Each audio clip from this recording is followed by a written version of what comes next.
Hello everyone. I welcome you all in your accountancy class. We were discussing about bank reconciliation statement. तो हमने वहाँ बात की थी कि जब आपको कैश बुक के पॉइंट ऑफ व्यू से बैलेंस दिया जाता है, डेबिट हो या क्रेडिट हो, तब आपको कैसे ट्रीटमेंट देना है। अगर कैश बुक का डेबिट बैलेंस है तो प्लस आइटम में लिखोगे। कैश बुक का अगर अनफेवरेबल, ओवरड्राफ्ट या नेगेटिव बैलेंस है तो उसको माइनस साइड पर लिखोगे। उससे रिलेटेड न्यूमेरिकल हम ऑलरेडी डिस्कस कर चुके हैं। आज हम पॉइंट ऑफ व्यू डिस्कस करेंगे पासबुक का, कि जब आपको सम की शुरुआत में बैलेंस एज पर पासबुक दिया जाएगा तो आपको क्या करना है। अब जो है वो पासबुक के अकॉर्डिंग दो तरीके से दे सकता है। एक देगा आपको या तो क्रेडिट या फिर देगा debit balance as per passbook. तो पासबुक के पॉइंट ऑफ व्यू से अगर आप सोचो, पासबुक बैंक बनाता है आपके लिए, तो बैंक के लिए क्रेडिट का मतलब होता है फेवरेबल, यानी ये कैश बुक का उल्टा होता है। कैश बुक में डेबिट का मतलब फेवरेबल होता है, पासबुक में क्रेडिट बैलेंस दिया हुआ है तो इट मीन्स फेवरेबल बैलेंस है। फेवरेबल है तो कहाँ लिखोगे उसको, प्लस आइटम में। और पासबुक के अकॉर्डिंग अगर डेबिट बैलेंस दिया हुआ है तो इट मीन्स वो क्या है, अनफेवरेबल है। उसको आप कहाँ लिखोगे, माइनस आइटम में। अनफेवरेबल कह सकते हो या फिर ओवरड्राफ्ट भी दिया हो सकता है, या नेगेटिव बैलेंस है उसको डेबिट बैलेंस बोलता है बैंक, की आपका अकाउंट डेबिट में चल रहा है तो उसमें आप उस अमाउंट को आप कहाँ लिखोगे, माइनस आइटम में। सम की शुरुआत में ही दिया होता है ना, तो हमें देखना है कि हम प्लस आइटम में लिख के शुरू करें या माइनस में। जहाँ से भी शुरू करेंगे, अगर पासबुक के अकॉर्डिंग है तो दोनों तरीके से बस इतना फ़र्क है कि अगर क्रेडिट बैलेंस है तो प्लस आइटम में लिखो, डेबिट बैलेंस है तो माइनस आइटम में लिखो एज पर पासबुक। अब यहाँ पिछले वाले से क्या डिफरेंट है, अभी तक देखो आपने जैसे भी एंट्रीज को सोचा, बिल्कुल उसका अपोजिट अब इस बार सोचना है जब आप पासबुक के अकॉर्डिंग सम करोगे। जैसे आपको पहले कहता था कि बैंक चार्जेस, तो आप कहाँ लिख देते थे, माइनस आइटम में। अभी आपको बोलेगा बैंक चार्जेस, आपने कहाँ लिखना है, बैंक चार्जेस को पहले लिख रहे थे माइनस में, अपोजिट सोचना है, प्लस में लिख दो। आपको बोलता था कस्टमर ने डायरेक्टली आपके अकाउंट में डिपॉजिट किया, तो आप कहाँ लिखते थे, प्लस आइटम में। इस बार कहाँ लिखोगे, माइनस आइटम में। तो बस अपोजिट चलना है जब आपको बैलेंस एज पर पासबुक से सम की शुरुआत करनी हो। बना लेते हैं अब हम बैंक रिकॉन्सिलेशन स्टेटमेंट।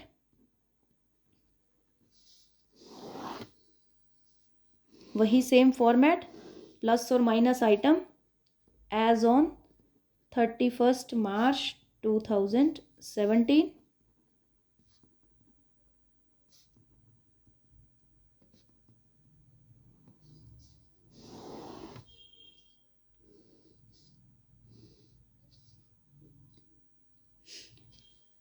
तो यस, हमारा एक बार सम जो हम करेंगे उसमें आपको credit balance as per passbook given होगा। तो क्रेडिट गिवन है तो इसका मतलब बैंक के अकॉर्डिंग फेवरेबल है, प्लस आइटम में लिखोगे। तो देखो स्टेटमेंट में क्या कहा जा रहा है कि 31 मार्च 2017 को बैंक की जो पासबुक है वो 15,000 का क्रेडिट शो कर रही थी। तो आपने लिखना है credit balance as per passbook. सम की शुरुआत हो गई यहाँ से, और आपका क्रेडिट बैलेंस है तो कहाँ से शुरू होएगा सम, प्लस आइटम से। यहाँ सम प्लस आइटम से शुरू हो या माइनस से शुरू हो कोई दिक्कत नहीं, आपको बस ये देखना है कि आपका सम पासबुक वाले बैलेंस से शुरू हुआ या कैश बुक। कैश बुक वाले में वही वही पॉइंट ऑफ व्यू जैसे समझाया, पासबुक में ठीक उसका उल्टा। फेवरेबल अनफेवरेबल बैलेंस का या क्रेडिट डेबिट बैलेंस का सिर्फ इतना फर्क होगा कि उसको शुरू में लिखे कहाँ, प्लस में या माइनस में। हाँ जी, तो अभी हमारी नेक्स्ट एंट्री में हमें बोला कि बिफोर दैट डेट ही had issued cheque amounting to 8,000। उसने 8,000 का चेक इशू किया अपने सप्लायर को या क्रेडिटर को। उसमें से 3,200 के चेक जो है अभी तक पेमेंट के लिए सिर्फ प्रेजेंट हो सके, यानी 3,200 के अलावा जो बाकी का अमाउंट बचा वो अभी तक पेमेंट के लिए 4,800 का अमाउंट लेने ही नहीं आया वो क्रेडिटर। तो इसका मतलब आपके अकाउंट से अभी तक पैसे माइनस नहीं हुए। तो पहले आप इसको कहाँ लिख दिया करते थे, प्लस आइटम में। इस बार क्या सोचना है, पॉइंट ऑफ व्यू उल्टा। तो इस बार कहाँ लिख दोगे इस अमाउंट को, माइनस आइटम में, और सामने क्या लिख दोगे, cheques not presented for payment. Next है कि एक cheque of 2200 paid by him into the bank, उसने बैंक में पे किया का मतलब उसने बैंक में डिपॉजिट किया कि ये मेरे अकाउंट में जमा कर दो ये पैसे। इशू करने का मतलब होता है किसी थर्ड पर्सन को देना, ताकि वो आपके अकाउंट से वो पैसे विड्रॉ कर ले। और बैंक में जाकर के डिपॉजिट करना या पेड करने का मतलब आपके अकाउंट में जो पैसे हैं वो जमा हो जाएंगे। बट बैंक ने अभी तक जो है वो क्रेडिट नहीं दिया है आपको, तो पहले आप इसको कहाँ लिखते थे, माइनस में, कि अभी तक बैंक ने क्रेडिट नहीं दिया।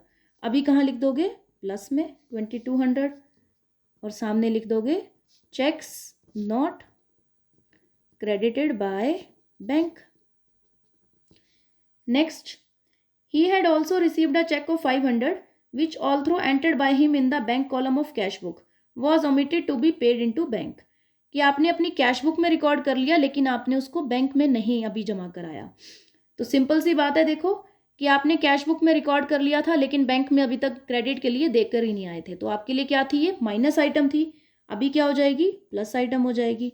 और सामने लिख दो check omitted to be deposited. Next क्या है कि 30 मार्च को एक चेक था 1570 रुपीज़ का, जो कि आपको रिसीव हुआ बट आपने उसको कैश बुक में रिकॉर्ड नहीं किया।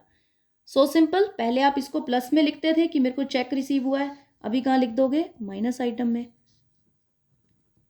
चेक नॉट रिकॉर्डेड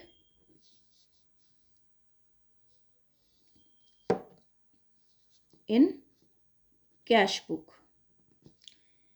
नेक्स्ट क्या है कि एक क्रेडिट है बैंक से आपको 150 रुपीज़ इंटरेस्ट का, और बैंक ने बैंक चार्जेस लिए हैं 25 के। पहले बैंक चार्जेस कहाँ लिखते थे, माइनस में, इस बार बैंक चार्जेस आ जाएंगे प्लस में।